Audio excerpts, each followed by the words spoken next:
I think this is the proper context to think about the dollar for Americans.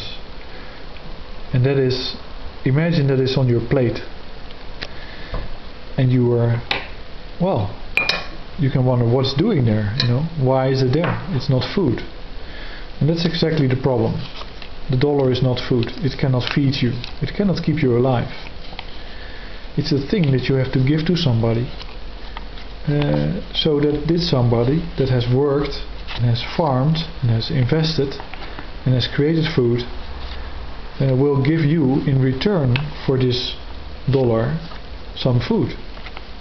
But there is a point, and it's approaching, that people no longer like this currency. People no longer accept it. And it's also a fact that in the US most food, or a lot of it, comes from outside.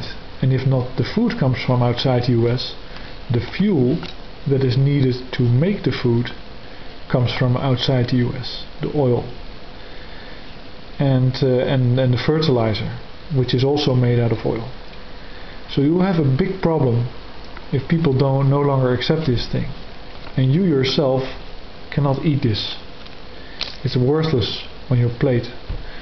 So if you have some of these and you can spend them, then I'd advise you to spend it on means to produce food. And of course this sounds like a far away problem, but it really isn't. And then you have to look at Atlanta's fuel problems after Katrina hit, and the way that the fuel supply and the food supply is really not very well organized. It's just because there's never any problem with it, because people keep lending money to the US. But at the recent week it really showed in the numbers that the foreign countries are no longer accepting dollars. They're really moving away from it. And then you're stuck, because then you only have this piece of paper that you cannot eat. So think about that and try to do something about it.